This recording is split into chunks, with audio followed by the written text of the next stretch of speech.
percaya aja Yesus itu Tuhan, katanya mereka. Dijamin pasti masuk surga, pasti kata. Kalau Islam apa-apa serba insya Allah kata mereka kan. Yesus kemudian bangkit dari kubur dan masuk ke kota Yerusalem, dan orang-orang kudus pun semua bangkit menuju ke kota Yerusalem. Yesus, sabut tanganku Yesus, sabut tanganku Yesus, Yesus, selamatkanlah aku. Shalom, salam damai sejahtera bagi kita semuanya. Apa kabar saudara-saudaraku? Kembali berjumpa dengan saya, Pastor Daud Timotius Tambubolon, tentunya di channel God Ministry, channel kesayangan kita bersama. Ya, saya berdoa saudara-saudara semuanya sehat selalu dan diberkati oleh Tuhan ketika menyaksikan video ini.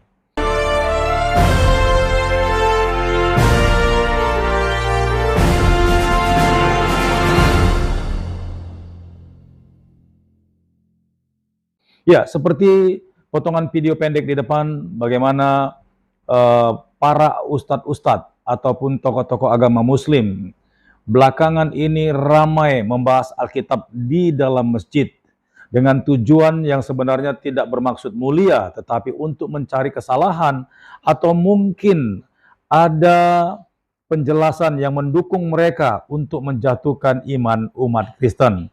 Tetapi saudaraku ini berkati oleh Tuhan, apapun yang dilakukan oleh orang-orang yang bertujuan tidak baik tentang Alkitab, tetapi Tuhan sanggup merubah kutuk menjadi berkat. Pada pasal yang ke-27, sebentar saya mau cari.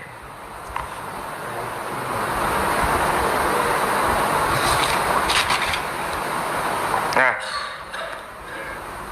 di sini ada pernyataan begini. Keesokan harinya, yaitu sesudah hari persiapan, datanglah imam-imam kepala dan orang-orang Farisi bersama-sama menghadap Pilatus. Dan mereka berkata, Tuan, kami ingat bahwa si penyesat itu, nah ini keyakinan orang Yahudi, jadi Nabi Isa itu dianggap penyesat. Si penyesat itu sewaktu hidupnya berkata, sesudah 3 hari aku akan bangkit. Karena itu perintahkanlah untuk menjaga kubur itu sampai hari yang ketiga. Kalau tidak, murid-muridnya mungkin datang untuk mencuri dia, lalu mengatakan kepada rakyat, ia telah bangkit dari antara orang mati, sehingga penyesatan yang terakhir akan lebih buruk akibatnya daripada yang pertama. Jadi memang ini sudah ada peristiwa besar. Jadi orang-orang Yahudi mengatakan dia itu penyesat. Dan di situ ada peristiwa yang namanya kebangkitan menurut keyakinan Kristiani. Maka kemudian di sini ada ayat yang kedua dari pasal 28. Maka setelah hari Sabat lewat, menjelang menyingkirnya fajar pada hari pertama minggu itu, pergilah Maria Magdalena dan Maria yang lain menengok kubur itu. Maka terjadilah gempa bumi yang hebat, sebab seorang malaikat Tuhan turun dari langit dan datang ke bumi, ke batu itu, dan menggulingkannya lalu duduk di atasnya.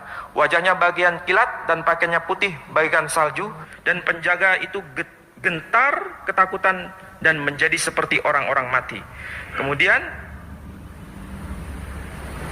malaikat itu berkata, ia tidak ada di sini sebab ia telah bangkit sama seperti yang telah dikatakannya. Mari lihatlah tempat ia berbaring.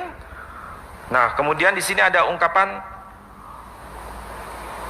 dan pergilah dan katakanlah kepada muridnya bahwa ia telah bangkit dari antara orang mati. Yesus kemudian bangkit dari kubur dan masuk ke kota Yerusalem, dan orang-orang kudus pun semua bangkit menuju ke kota Yerusalem. Jadi yang bangkit itu sebetulnya bukan hanya Yesus, tapi orang-orang kudus semua bangkit ke kota Yerusalem. Ini menurut catatan Injil Matius. Pertanyaannya sekarang, kalau Yesus bangkit dan orang-orang kudus bangkit ke Yerusalem, Yerusalem itu bukan kota seperti kota Sidoarjo, tapi kota seperti kota Jakarta. Yerusalem itu kota metropolitan. Kalau orang-orang kudus semua bangkit, kira-kira yang melihat 1 orang, 2 atau 2 orang? Banyak orang. Tapi apakah betul keyakinan Kristen meyakini begitu? Iya, karena banyaknya Alkitab dibahas di dalam masjid, akhirnya tanpa disadari oleh para ustadz ulama dan juga kiai-kiai yang tidak punya hikmat Allah. Mereka tidak menyadari bahwa para pendengar ataupun jemaahnya dijamah oleh Tuhan, dan akhirnya satu persatu mereka pergi mencari keselamatan ataupun pribadi yang dapat membawa mereka sampai ke surga. Dan itu sebabnya belakangan ini banyak ustadz-ustadz mengeluh karena banyaknya umat Islam murtad dan menyeberang ke agama lain, yang salah satunya adalah agama yang percaya kepada Tuhan Yesus. Nah, saudaraku yang diberkati oleh Tuhan, seperti apa videonya? Mari sama-sama kita saksikan video berikut ini. Dan aku katakan saat ini firman Tuhan berkata bahwa tubuhnya adalah bait Allah. Bahwa Tuhan tinggal dalam dia, kuasa Allah ada di dalam dia. Hari ini aku katakan bahwa roh Allah akan menjamah engkau. Dan engkau akan dipulihkan oleh Tuhan. Dalam nama Yesus Tuhan. Dalam nama Yesus Tuhan. Dalam nama Yesus Tuhan. Dalam nama Yesus Tuhan. Dalam nama Yesus Tuhan. Dalam nama Yesus Tuhan. Ibu muslim ini sebenarnya sedang mengalami sesuatu dan terlihat dia maju ke depan untuk minta didoakan. Kemungkinan dia sedang mengalami kebisuan, tidak bisa berbicara dan suaranya tidak bisa keluar. Dan ketika didoakan, Tuhan membuka mulutnya dan pita suaranya keluar, dan akhirnya dia teriak dan dia merasakan kesembuhan. Cabut tanganku, Yesus. Yesus. Selamatkan aku. Yesus. Dengan namamu, Yesus. Cabut tanganku, Yesus. Selamatkan aku.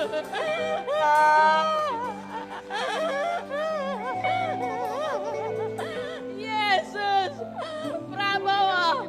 Aku adalah tipu. Sambut aku, doakan aku. Masyarakat aku disiksa.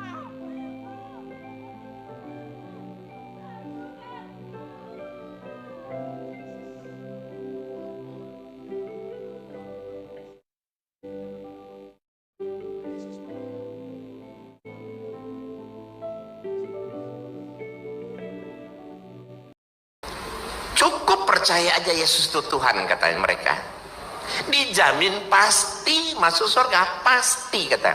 Kalau Islam apa-apa serba insya Allah kata mereka kan.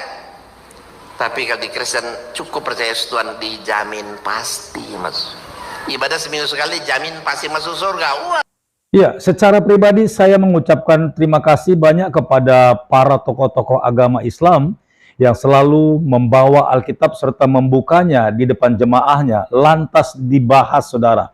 Sekalipun mereka tidak punya pengertian atau hikmat Allah untuk membahasnya, tetapi Roh Kudus punya cara untuk menerangi hati daripada jemaah-jemaah yang menyimak dengan teliti apa yang disebutkan oleh para ustadz, kiai, dan juga ulama-ulama yang mencoba membahas Alkitab dengan kemampuan mereka. Nah, para ustadz-ustadz dan ulama ini tidak menyadari bahwa semua kata-kata yang tertulis di dalam Alkitab itu bukanlah kata-kata biasa, bukanlah tulisan-tulisan mati belaka, tetapi tulisan-tulisan itu apabila dengan pengertian, apabila dengan sebuah kerinduan, maka kata-kata atau tulisan-tulisan itu akan berubah menjadi tulisan-tulisan yang hidup, yang dapat membangkitkan iman siapapun yang menaruh kepercayaan ataupun tanda tanya di dalam firman itu. Lalu Roh Kudus akan menerangi hati dan pikirannya, dan Roh Kudus akan menuntun, memimpin siapapun, siapa saja tanpa terkecuali untuk pergi mencari pribadi yang sebenarnya mengeluarkan kata-kata firman itu. Dan itu sebabnya banyak sekali belakangan ini ustadz-ustadz, ulama-ulama, kiai-kiai yang melihat bahwa jemaah-jemaah ataupun umat Islam itu sendiri banyak yang meninggalkan keyakinannya dan pergi mencari Yesus Sang Juru Selamat. Nah, kita sudah menyaksikan, saudara-saudara, seperti apa yang terjadi. Kita banyak-banyak berdoa agar nama Yesus semakin mudah untuk diberitakan di dalam masjid. Mungkin kalau secara pribadi manusia, para pendeta, para penginjil, tidak mudah untuk memberitakan Alkitab atau Injil kepada mereka secara belak-belakan. Bahkan datang ke dalam masjid pun tidak mungkin bisa. Tetapi puji Tuhan, cara Tuhan yang ajaib. Para kiai, ustadz, dan para ulama, mereka sendiri yang membawa Alkitab dan mencoba membahasnya, bahkan mencoba untuk menjelaskannya, sekalipun tanpa pengertian, tanpa iman. Namun Roh Kudus bisa bekerja dengan cara yang ajaib, sebab manusia itu adalah ciptaan Allah sendiri.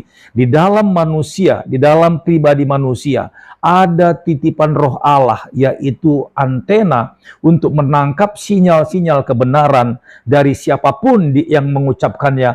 Maka Roh Allah yang sebenarnya yang dia taruh di dalam manusia itu akan dapat mengerti dan membaca kebenaran firman itu milik siapa. Baiklah saudara-saudaraku yang diberkati oleh Tuhan, sampai di sini video yang Pastor Daud upload. Kiranya video ini boleh menjadi berkat bagi kita semuanya. Dan sampai jumpa di video berikutnya. Tuhan Yesus memberkati. Shalom.